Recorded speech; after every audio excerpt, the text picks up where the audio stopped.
Some of those who work forces are, in fact, the same who burn crosses. John? Yes.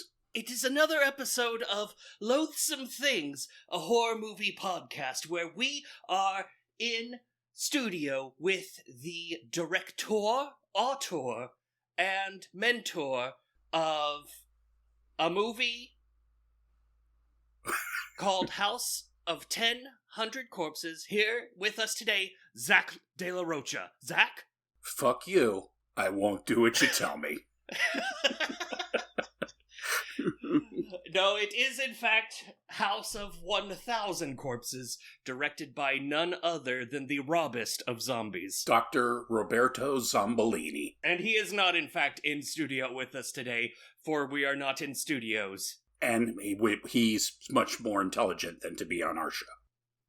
That's true. That's true. I did dig a little into, Rob Zombie. You mentioned before that he's a sweet guy, and I was like, what the fuck is John talking about? And yes, in fact, he is a sweet guy. He's a cool dude. He's, not the best filmmaker, does stuff that obviously appeals to horror fans, but doesn't always execute it to the fullest. But has an incredibly active imagination and a very, very strong visual sense and style. And I'll say a knack for casting. He really knows who to cast in his movies other than Sherry Moon Frye. Other than Soleil Moonwife. Yeah. Excessive Moon. Yeah. Who looks strikingly like Jamie Lee Curtis whenever she puts on glasses. Yeah. Yeah. Yeah, she's remarkably terrible. just kind of there. Pretty lady, she's game. She's certainly fearless on screen, but wow, that voice is enough to... That's the scariest thing in any of his movies, is her voice. Oh, baby, is it ever. Woo! Let's do a trilogy. So that's right. So yeah, we figured, we'd finally come around and done some Stephen King. So after doing Ty West's X, we figured we'd go with some more not quite Texas Chainsaw Massacre business and finally do Zombie. Yeah, Zobroni and cheese. Yeah. Oh yeah, Zamboni. Exactly. As much as we've slagged the guy, we might as well cover one of his movies. Yeah. So let's see. He spent a summer as a carny with his whole family. I did not know that. And a riot broke out over a pay disagreement, and a nice gentleman who had been nice to his family, who was warning his family to get out, was hit in the head with a hammer. Wow. Witnessed by little baby Rob.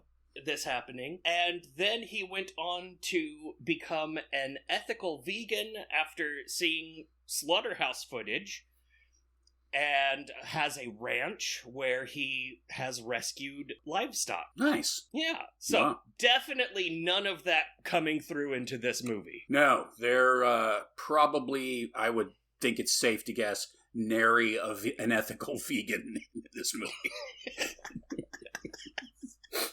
Yeah. So, House of 1,000 Corpses is his idea of what if all of my extensive music video directing was put together with what I liked about Texas Chainsaw Massacre and the Manson family. And all 70s exploitation films. Gore, Grindhouse, midnight movies, cult classics. It's all in there. Yeah, and just a little bit of Warhammer 40,000. And a lot of Brian De Palma. Oh, yeah. Get them split screens going. I mean, it's the kind of movie that you feel like you've seen before, because essentially you have. It's just a grab bag of elements from movies that you've seen before, and he's capturing an aesthetic that is, common to anybody who's been watching horror movies for longer than the 90s.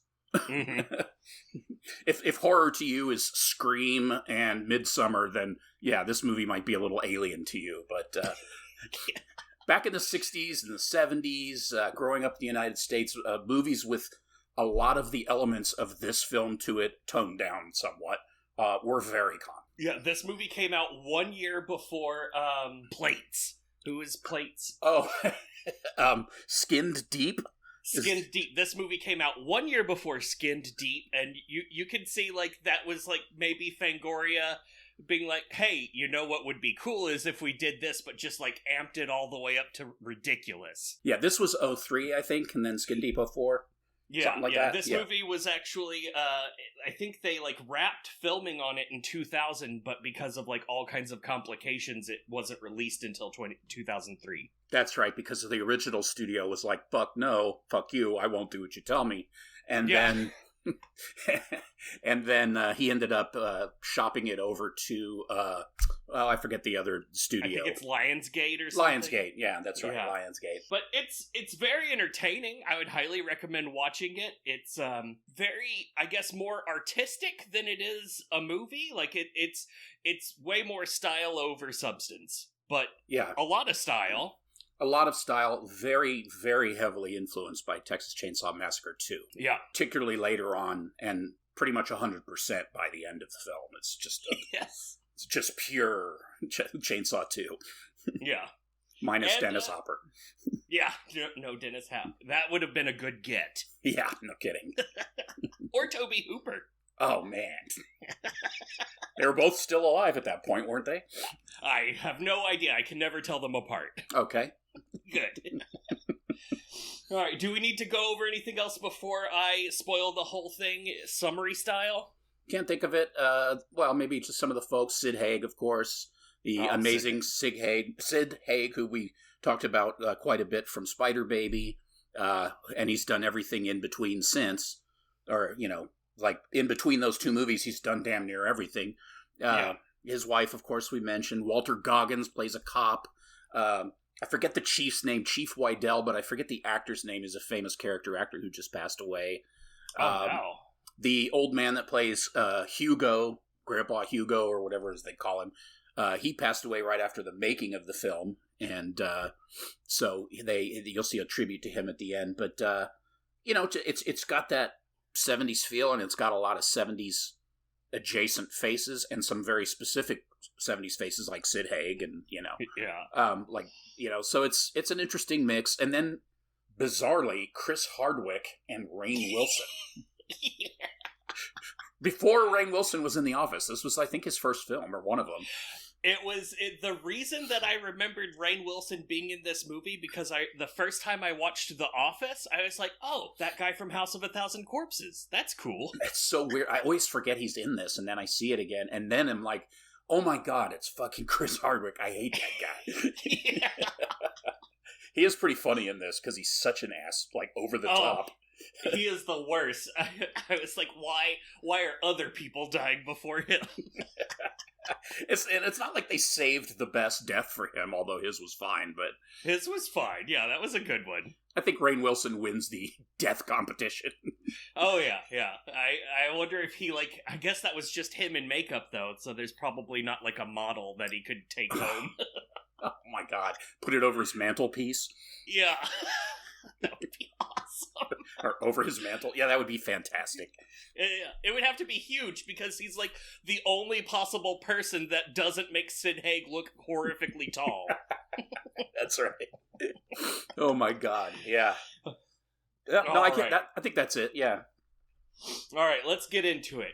We've got Sid Haig's Captain Spaulding, who is always made up like a clown, but otherwise dressed up like an asshole. He runs Captain Spaulding's Fried Chicken and Gasoline, which is also a museum of the macabre with all sorts of curiosities, including the mermaid style put together of things, and an animatronic serial killer ride, which is great. It has a whole section for Albert Fish, a whole section for there's like a little flash of Lizzie Borden, and then it's all Ed Gein from there. That's right, Ed Gein, yeah, and he's the little chopping on the foot thing. It's good. Dum dum dum. But then the ride culminates into the fictitious one, which is Dr. Satan, who is the local legend. Local killed people, ran a mental institution where he tortured and killed people, and then the locals apparently strung him up in a tree, left him to die, but then his body was never found. Enter Rain, Dwight Schrute from The Office Wilson, and Chris, the guy that comes on after The Walking Dead Hardwick, who are on a cross-country tour of roadside attractions and just so happen to be out of gasoline. Yep.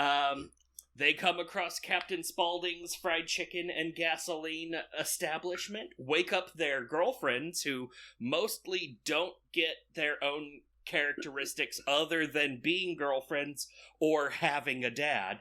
Yeah, pretty shallow characters. Yeah, not great, but it's fine. Their girlfriends are Erin Daniels, and I don't remember the other one's name. That's fine. She's the less famous of the two. Exactly. So they're driving cross country. I guess they're going to write a travel book about attractions. They take the ride. Erin Daniels calls her dad saying that she's at a place called Captain Spaulding's, and it, I guess, kind of matters, but whatever. Anyway, Captain Spaulding gives them a map to the Dr. Satan tree, and they go to find it. Along the way, they pick up Sherry Moon Zombie, who is hitchhiking back to her house, who isn't far from here, and it just so happens that she knows all about the tree because it's on their property. Great. And it's pissing down rain, and she's dry when she gets in the car. Yeah. Yep. She quickly establishes herself to be a lunatic, and that's fine. We see a shotgun shoot out their tire. I love with these movies that they've always got the tire going out somehow. And so Rainn Wilson and Sherry go to hoof it to her house. They're going to get her brother, who's going to get a tow truck and bring them in. It's great. After a bunch of nonsense that doesn't matter, it's all of a sudden dinner time. Karen Black is in this movie as Mama Firefly, and she is just all over Chris Hardwick, while Sherry is all over Rainn Wilson. The girlfriends are not happy with this arrangement. No. But they all sit down to dinner, a very highly candlelit dinner. Yes. Dennis Fimple is here as Grandpa, and then we've also got Matthew McGrory as Tiny. Great. Fantastic. And then also Bill Moseley is in this movie as the brother. He also carries around a fetus in a jar at times. Otis, what is it? Otis something Driftwood. Yeah. They're all they're obvious fake names. Well, they're all Groucho Marx character names from the various different movies. Yeah, over his career, which Rob Zombie felt that not enough people understood, so he spelled it out in The Devil's Rejects. Rufus T. Firefly. Yeah. And so, we see all of them. They're sitting down. Oh, we see Bill Moseley has some kidnapped cheerleaders that he is torturing with his words, just saying very Manson family style nonsense. And those cheerleaders have been alluded to up to this point. It doesn't matter, other than just to have some killable ladies in the background, basically. Yep. We see that while this whole family dinner is happening, that like one by one different cheerleaders have been killed. Sherry Moon Zombie has 2 cheerleaders in her bed while she's putting on her makeup. One of them is alive, the other one is dead, and they're like tied together. It's that kind of movie. After dinner, we are treated to Dennis Fimple's yelling-based stand-up comedy routine about incestual cunnilingus. It's so weird. It's lots of very loud yelling, and then just lots of pussy and making mouth motions. Yeah. It's really amazing. Yeah. The Licky V thing and the... Don't wake up Grandma! Oh, wonderful. This is followed by Sherry Moon Zombie doing a lip-sync dance to the entire Betty Boop song, while the guys think it's really hot, and the girls are pissed off about that. Yeah, that was uncomfortable. Boop. It was not good. Boop boopy doo. Yeah, I know. It's like, what the fuck is this? Rob, you are a lunatic. She did look pretty awesome with the little tiny mouth painted over her mouth. Yeah, and then her dress was very fish scale themed. I was like, oh, foreshadowing, good. Finally, the youths get spooked by the shenanigans and make a run for it to their car, but they are quickly captured one by different members of the Firefly family. And Rainn Wilson is the first to get tortured to death, where he eventually gets turned into a merman curiosity, like mounted and everything. Just man upper half, fish bottom half, laying to the side like a siren on a rock. It's delightful. Fish boy. Yeah, Fish Boy. I love it. It's fantastic. What the fuck is going on? This movie makes no sense, but I love it. It's bonkers. We are then treated to a Psycho-style Aaron Daniels' dad change of pace, where now we're following him as he's trying to get his children recovered. But not really, because it's mostly not about them. Yeah. But Aaron Daniels' dad is played by Harrison Young, great character actor. Perfect for the role of a dad of someone who is abducted by murderers.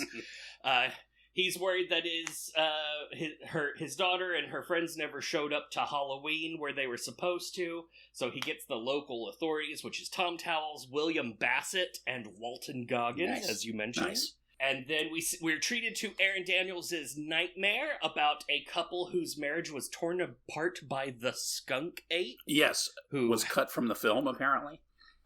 Yeah, apparently there was a whole skunk ape segment to this that just didn't make the final cut. But what did survive was a trippy, out-of-color segment in her dream where a husband complains about his wife having sex with the skunk ape, and she complains about her husband not preventing her from having sex with the skunk ape. So stupid. Okay. Skunk ape, why not? Yeah. And then in her dream, she finds Dr. Satan's grave and sees him pop out of it, which is a little bit foreshadowy, but not really, and okay, whatever. Meanwhile, the lawmen are finding clues that are leading them to the Firefly's house. They bring Harrison Young on board to visit the house with them, which seems like a very strange choice, but what are you gonna do? Yeah. They find the shed full of dead and soon-to-be dead girls, and then get murdered dramatically while happy old-timey music is playing. That's right. Then the Firefly family buys a bunch of alcohol from one G. Ober at Red Hot Pussy Liquors. After a weird call-and-response game of Who's Your Daddy, Bill Moseley mocks Aaron Daniels by trying to kiss her while wearing her dad's face and chest skin. I hate when that happens. Yeah. Don't you just hate it? It's like a Tom Papa joke. Do you hate it when Bill Moseley tries to kiss you wearing your father's face and chest skin? I do. Dog will hunt. Fun story, Rob Zombie directed a Tom Papa stand-up comedy show. Oh my god. Yeah. Did he zombify it with like 800 supercuts? I don't know. I haven't watched it, but I am going to. Split screens, color reversals, shots that are enlarged to the, like when you enlarge something on your cell phone camera till it's all grainy looking. Yeah. All of those little tricks. Yeah, Tom Papa says fuck a lot. Then I was like, wrecked him, damn near killed him. Oh, dear God. Let's see. The surviving youths are then dressed up like rabbits, and after one of them makes a run for it, and Bill Moseley gets to say, "Run, rabbit, run," way too many times, that one is killed. She's the boring girlfriend one, and so now we have Chris Hardwick and Aaron Daniels in bunny costumes, lowered into a grave, which is then cranked down into a pit. They are then all of a sudden underground in some mud, where mud people take Chris Hardwick away, and he is now dead, or not dead, I guess just taken away. Help Screamy. And then Aaron Daniels is accosted by old creepy underground people wearing bunny costumes who just want to take her bunny costume off of her. Yeah. That happens, and then she makes her way to Dr. Satan's surgical theater and is attacked by the father of the Firefly family, who is now a giant Frankenstein's army-style axe guy. Yeah, with goop leaking out of his mouth hole. Oh yeah, he's got some real good custard action going on there. It's like, what is happening right now? When did this turn into a terrible cyberpunk movie? Oh, and Aaron Daniels was also unhappy because there weren't, like, safety measures in place for him swinging the axe at her. Oh, that's right. And he almost hit her with that axe, and Rob Zombie's thing was, I thought she would get out of the way in time. So I thought that was how that was supposed to work. That's how those things work, right? If someone shoots you, it's your fault if you didn't get out of the way in time.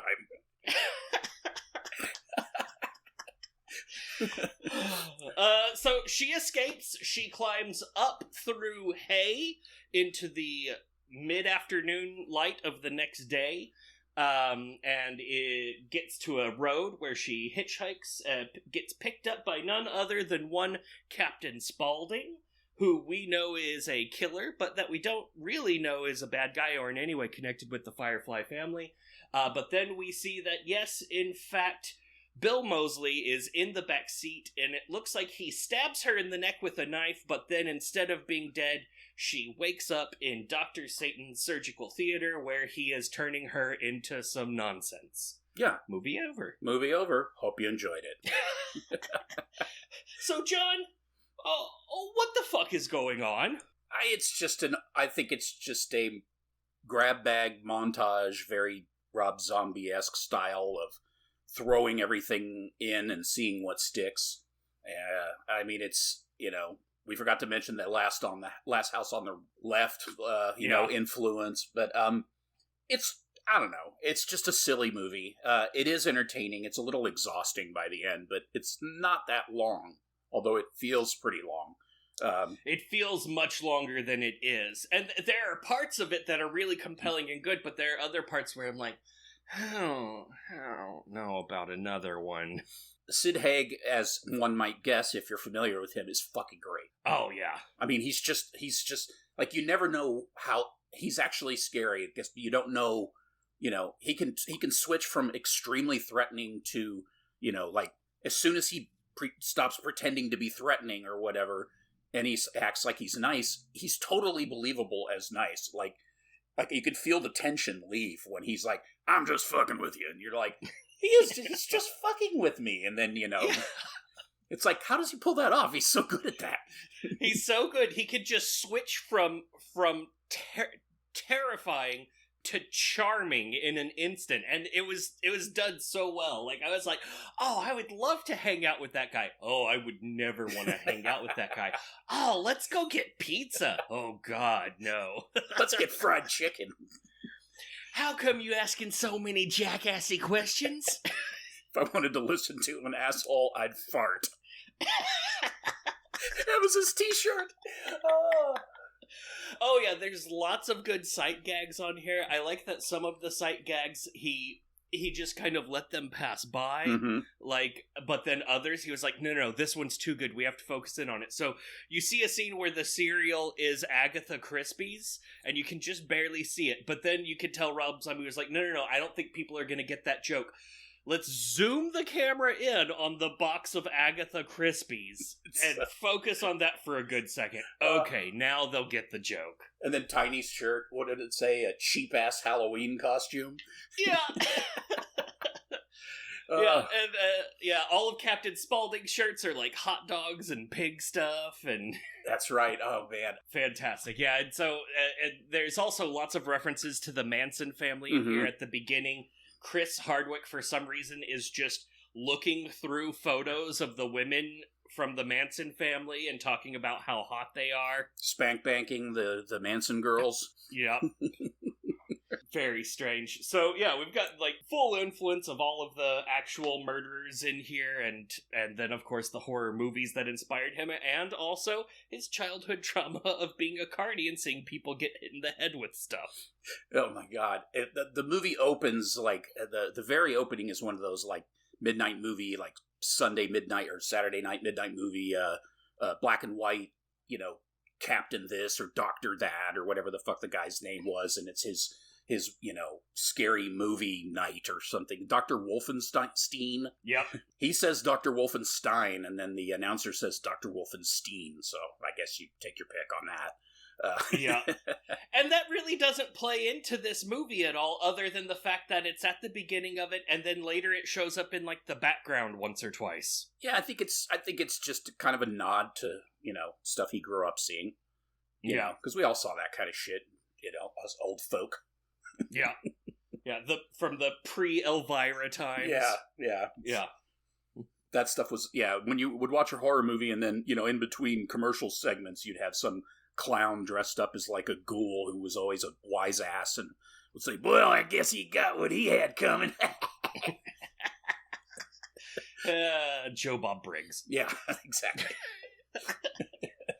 Yeah.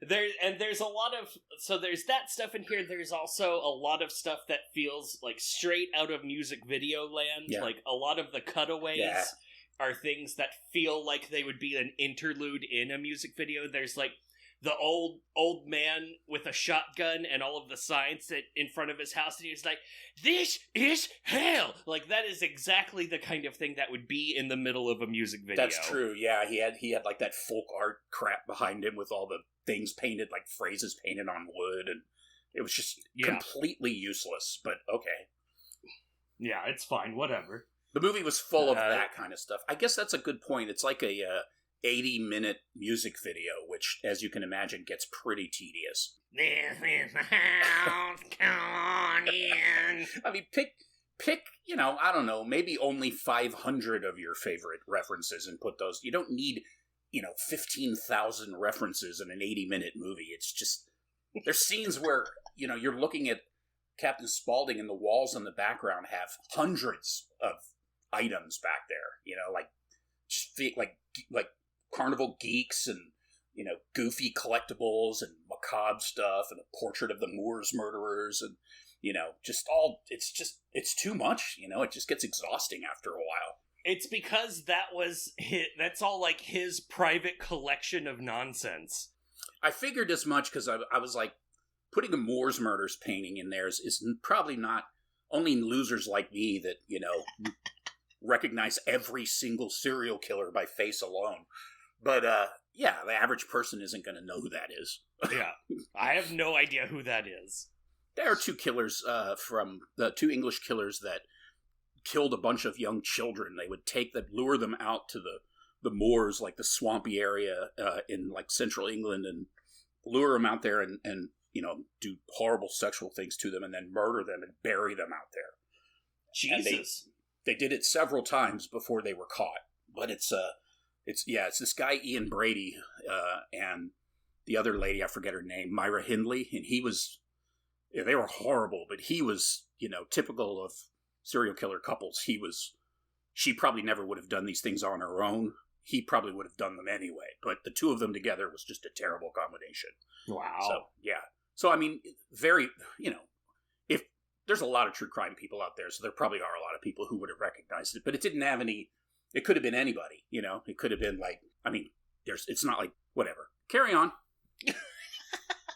Well, I mean, the idea is that Dr. Satan creates serial killers? Yeah, or that he's just, that's just something that he likes, I guess. I don't know. Yeah. Dr. Satan, yeah, I guess so. Yeah, Dr. Satan, yeah. Yeah, Dr. Satan! I was thinking of Captain Spaulding, but yeah, I guess I guess that's what he's doing in his fucking lab. I don't know what...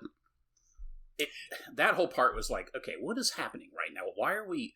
Yeah. I mean, it's a grab bag, so whatever, but at the same time, what we were in this house with these crazy people, then we're lowered into the slime pit with zombie-like creatures, and then all of a sudden, like, Dr. Satan looks like Pumpkinhead with, like, mechanical gear on him or something. Like, yeah, he's got an exoskeleton, Pumpkinhead plus exoskeleton. It's great. It's so strange. Yeah. And then the Frankenstein creature comes out. It was like, okay, what is happening right now? Yeah. I mean, it's delightful. It's just total nonsense. Yeah, it really, really is. One of the props that I read about actually being Rob Zombie's is in the phone booth that she goes to call her dad from, there's a poster that says "Missing Dog Head." Yes. And that was part of Rob Zombie's personal collection, that he, like, found that poster somewhere, and he was like, oh, well, I'm definitely keeping this. This is a keeper. It's gonna go in my first movie. I mean, I have to admit, that's pretty awesome. Oh, yeah, I would keep that, too. I would be like, oh, no one's gonna be returning your dog head, ma'am. Missing dog head.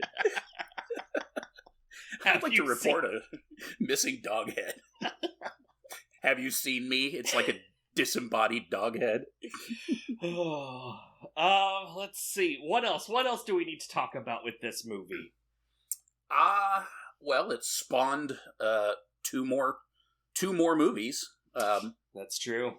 Devil's Rejects, and then right at the very end of his life, in his final role, Sid Haig was back just very briefly for Three from Hell, and then they bring in that other dude that's in 31 and some other of his movies, whose name I can never remember. It's like Richard something, but he's a great character actor too. But I didn't even watch that movie. That's how uninterested I am in it. Yeah, I think I need to. I think I need to go through and watch the full Rob Zombie directed works, because it seems like interesting stuff is happening. I just don't get I don't know. I don't get a good feeling from a lot of it. I guess I've seen everything except the Munsters and 31 all the way through.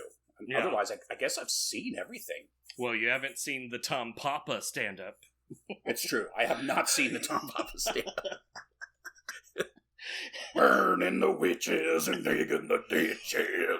Oh, man. Okay, so there is a Munsters scene in this movie. Oh, yeah, that's right. Where it's Dennis Fimple and Bill Moseley, and they're watching the Munsters, and Dennis Fimple's like, I could drive that car faster.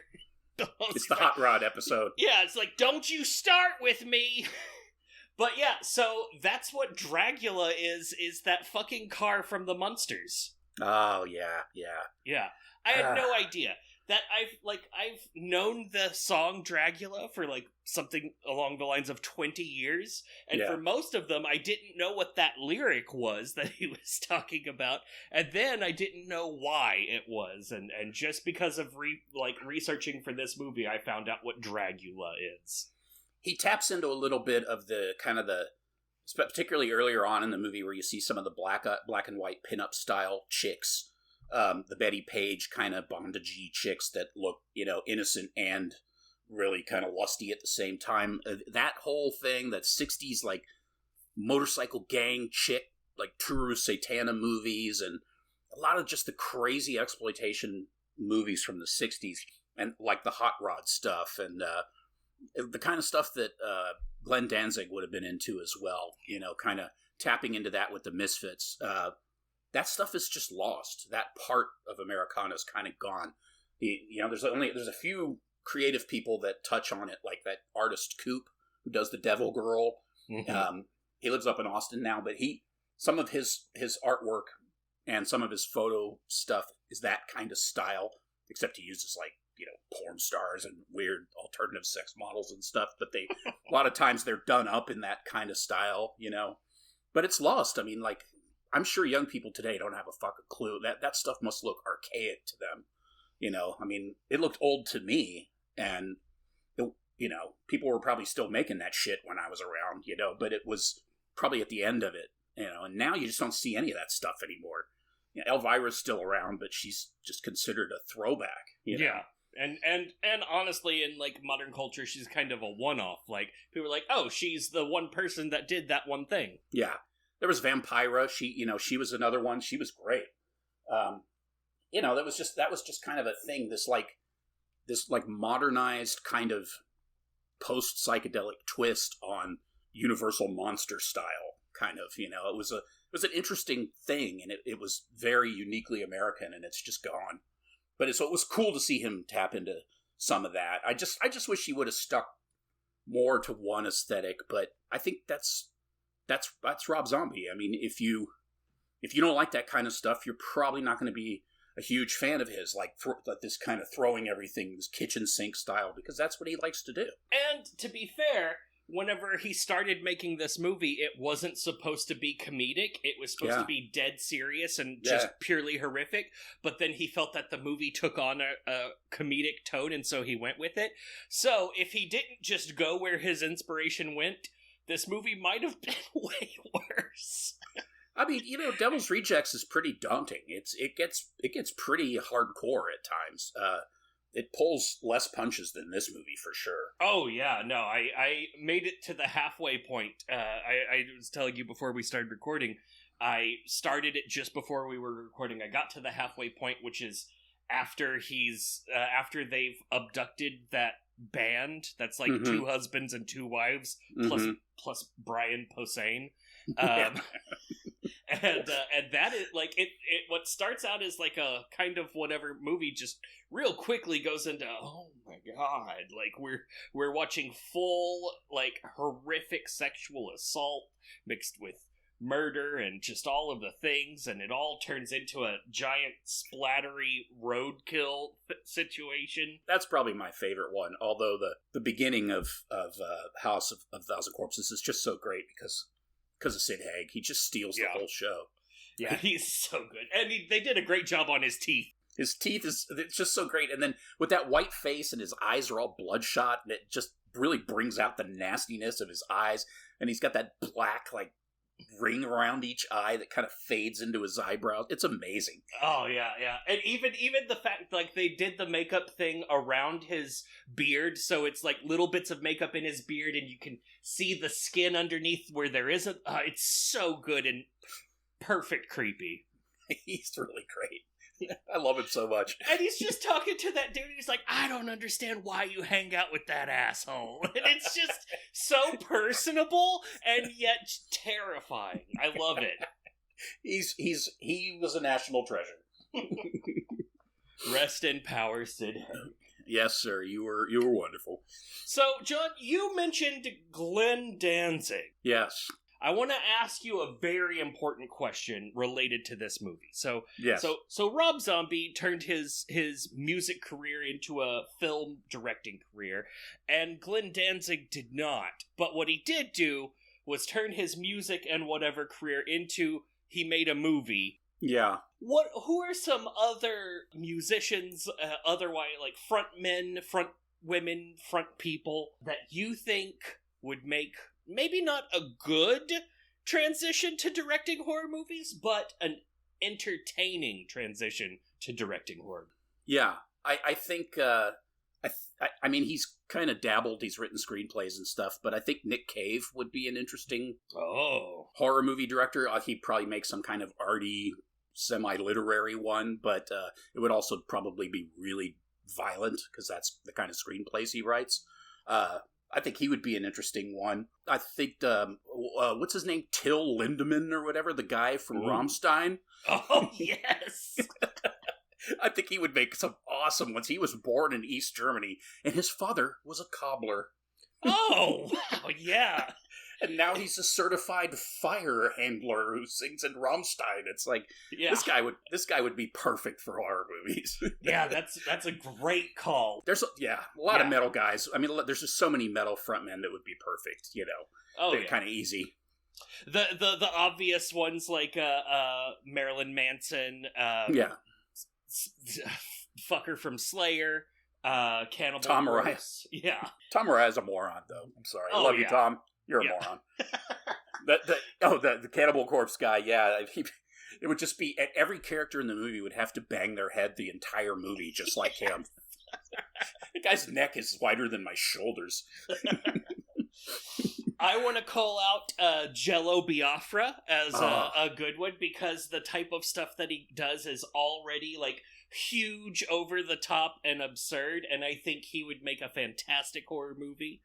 He would. Not good, like, not objectively high quality, but just, like, totally insane. Oh, that's a good one. Yeah, because they used to... Yeah, because the Dead Kennedys would use those kind of, like, 50s, like Winnebago Warrior, and on their albums they'd have, like, punk rocked out black and white photos from, like, a family eating dinner together in the 50s, but then they'd have, devil horns or some shit. They would always do something. That'd be perfect. Yeah.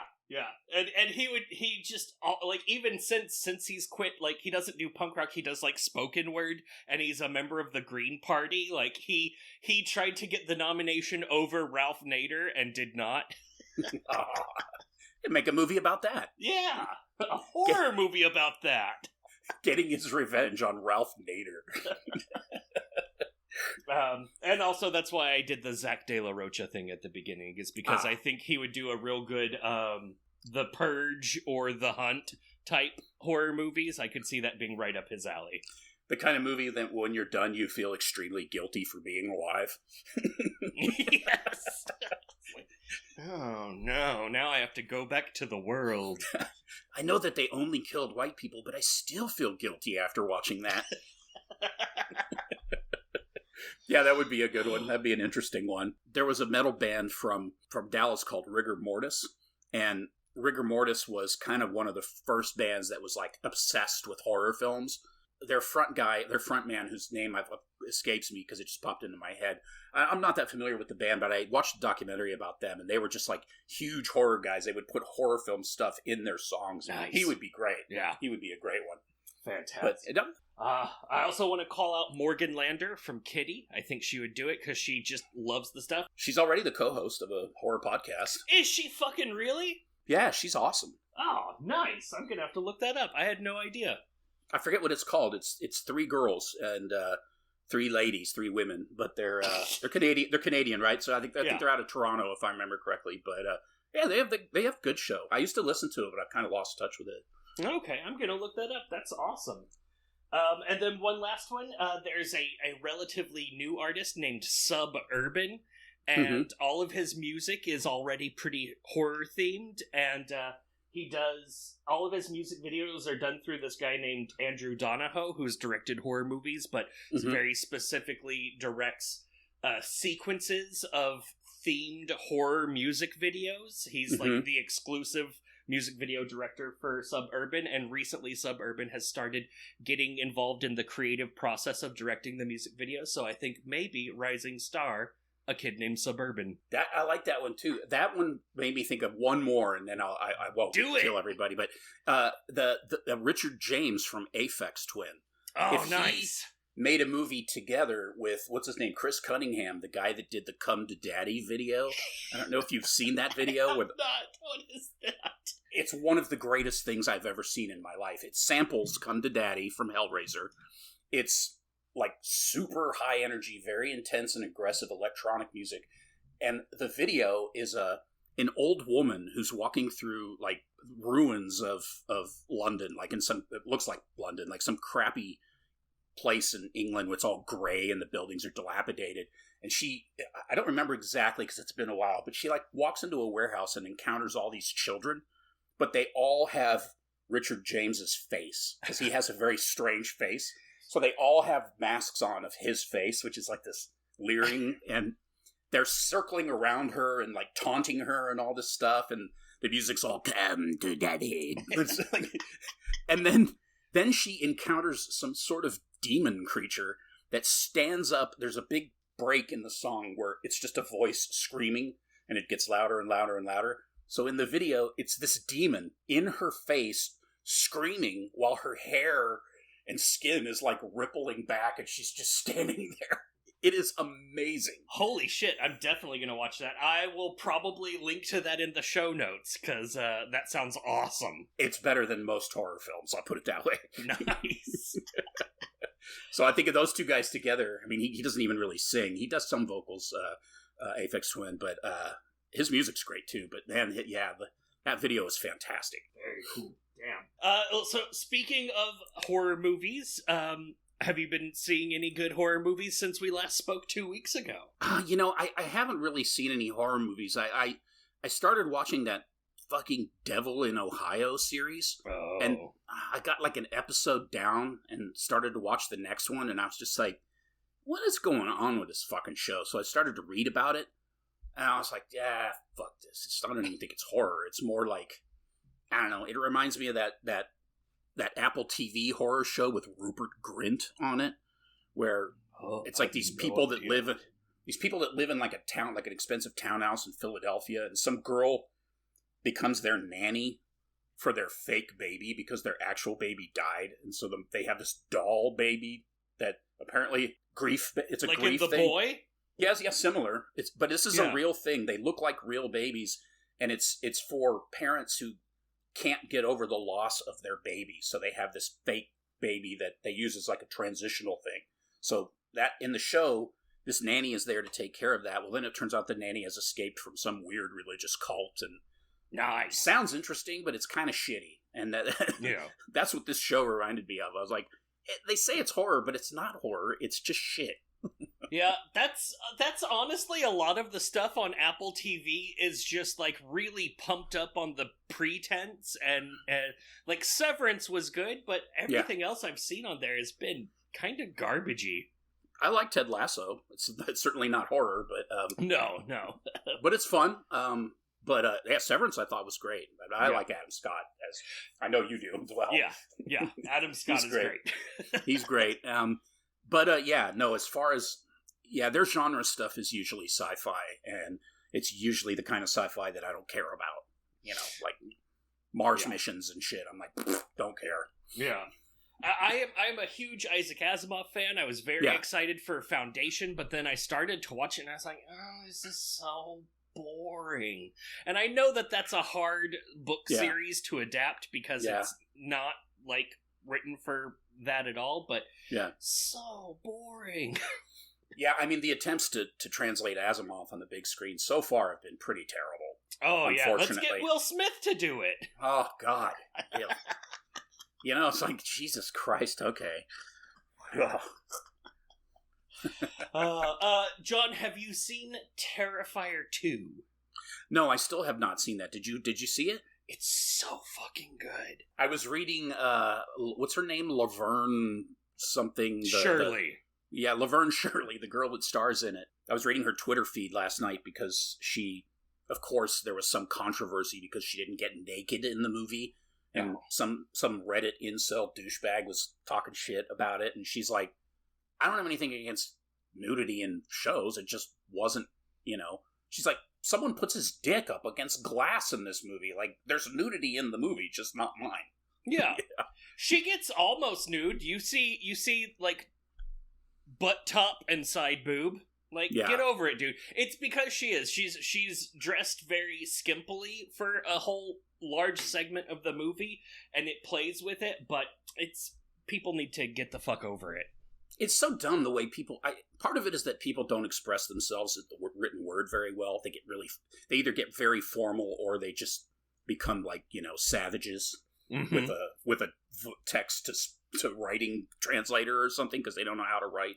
But, it's like the most salient point on that argument was, people who were like, I love nudity in movies, but, I'm not going to hate a movie because it doesn't have that.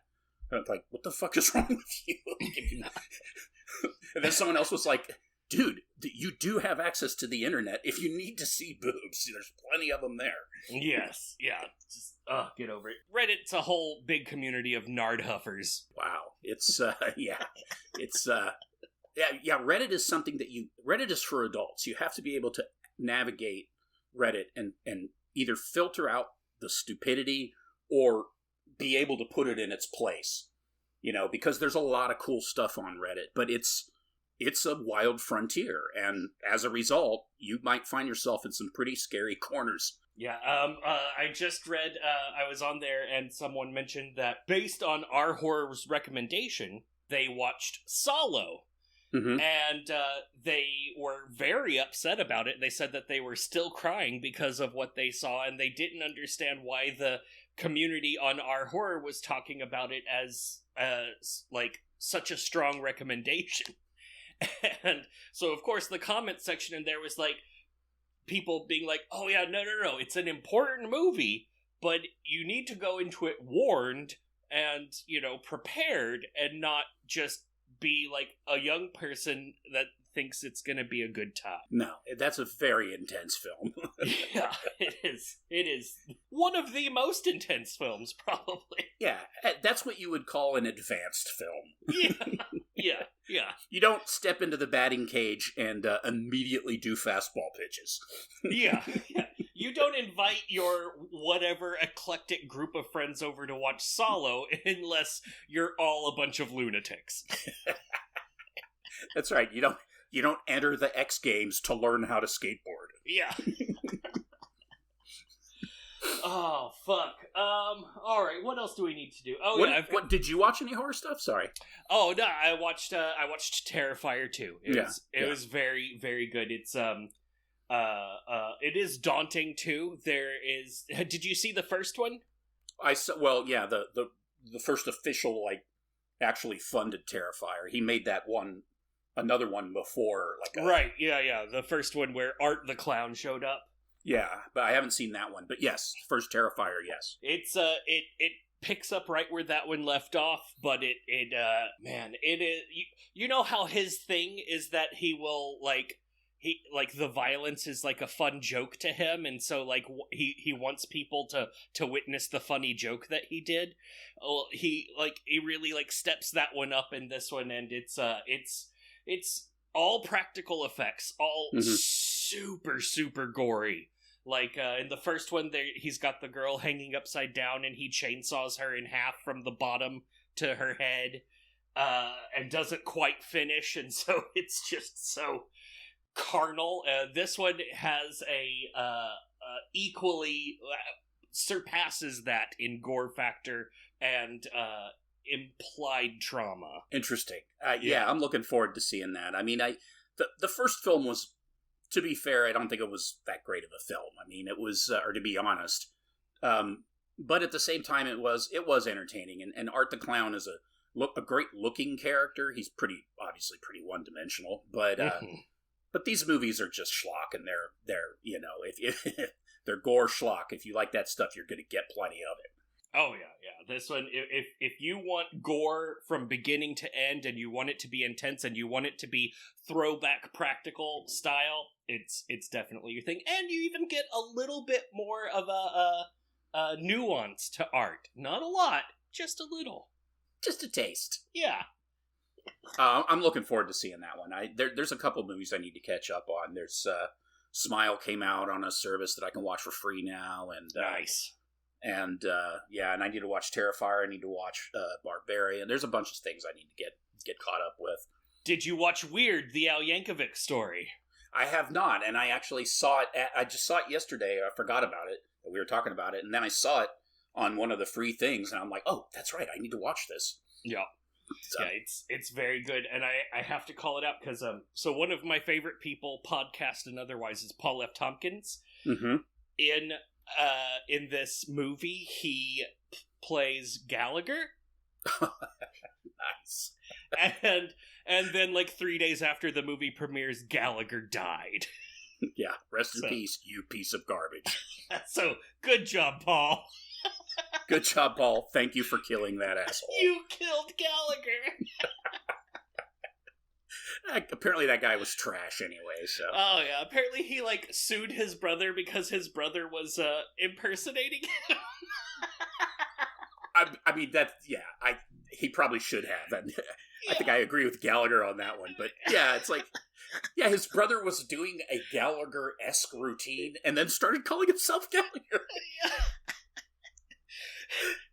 Big hammer smashing stuff. Yeah, I can't get into...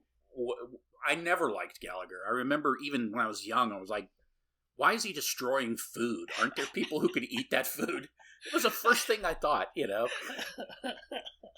Okay, and it's just not funny. That's the other thing. It's like Carrot Top. Like, dude, you're not fucking funny. Yeah. Carrot Top definitely gets that same feeling, but yeah. Ugh. The 20th century was weird. Doug Henning, he was another. He wasn't a comedian, but he just kind of fit in that weird, like, entertainer that makes you uncomfortable. Oh, God. All right, John, we need to wrap this up. Yeah.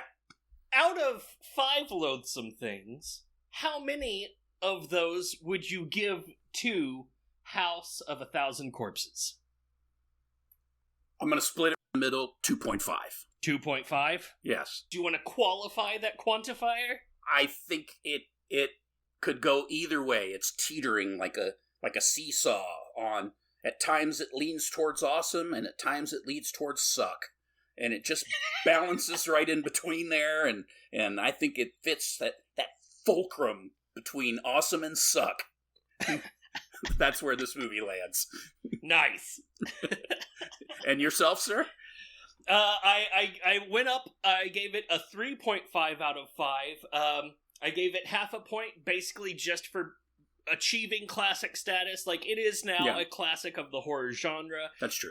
It doesn't do a whole bunch to advance the genre, but it solidified things, and it carried it over into the 21st century in a way that I feel is important. It's also absurd in a way that I really enjoy, as someone that likes Jello Biafra stuff. Mm-hmm. I enjoy the absurd, and so, like, this one just really spoke to me. I like that it's transgressive, but comedic in a really interesting way.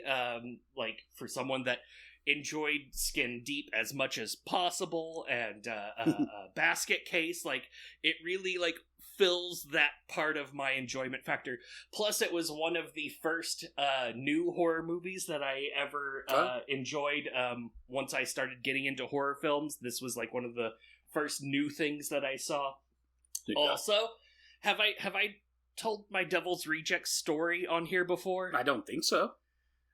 So I rented the Devil's Rejects at Hollywood Video because I enjoyed House of 1,000 Corpses so much, and I was there with my mom, and I was still a youngster at that point, and my mom saw what I was renting and said, oh, this looks terrible. And I was like, no, it's good. The first one was funny.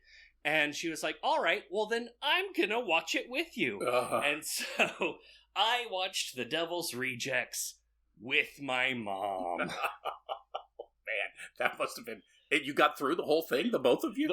Oh yeah, she was like, no, we're gonna watch this. And I was like, oh man. And it, like, the movie starts off with a guy just dragging a dead naked woman through the woods, and then it turns into Captain Spaulding having a full sex scene, and then of course all of the sexual violence in the hotel room, and yeah, just unpleasant. Yeah, that probably would. Oh, wow. And what was her take on the movie? Oh, she still tells the story of that horrible movie that I rented that one time. Mission accomplished. Yep. So for that, it also got another half point because it, like, played such a weird role in my horror movie life. That's fantastic. This movie, this is one that we may have diverged the most on as far as our ratings. We're usually almost in lockstep. Yeah, I think it's good. We need to disagree a little bit. I think we need to come across a movie that one of us likes and the other one dislikes so we can fight about it. We just haven't had that. It's going to be great. Yeah. It's maybe. Okay. No, go ahead. Go ahead. Well, no, I was just going to say, like as far as, like, in summing up, like, the whole thing, I mean, we talk a lot about Rob Zombie. That says something about Rob Zombie. We will talk about him more in the future. There's no question. The fact that he pops up all the time in our discussions, you know, there's something to say for that. He does interesting work, and he's made a lot of movies, and you know, every movie that he's made that I've seen has something in it that I've found entertaining. I mean, none of them have been just like shit from start to finish, even though he's not my favorite, and, but he's, I keep thinking, okay, this guy has an incredible movie in him. Maybe that will turn out to be Devil's Rejects. That might be the pinnacle of his work as far as I'm concerned. But maybe one day he's just going to put out something that is just a literal classic, and like well-deserved classic. I mean, I guess arguably he has, but I mean, the trilogy is pretty well known. I mean, it's I don't know. But anyways, what were you going to say? Pulling up off of that, I'm going to say, like, maybe he'll end up being like the Wild Stallions, the one that finally fixes all society with that one great piece of art. Well, I mean, I'm rooting for him. Yeah, you can do it, Rob. We believe in you, kind of. What's his actual name? I can never remember it.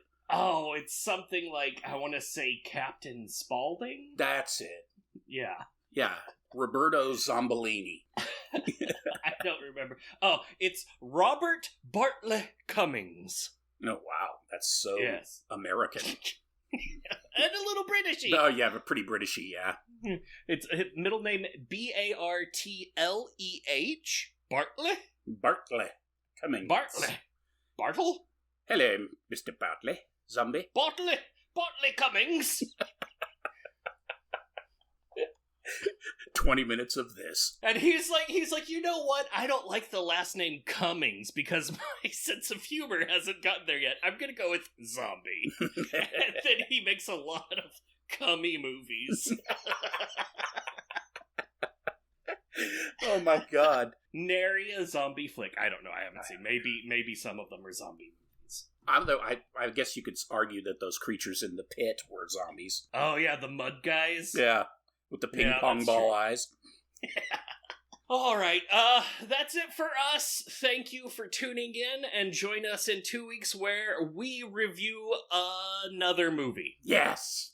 Oh, and I'm sorry you all have to die.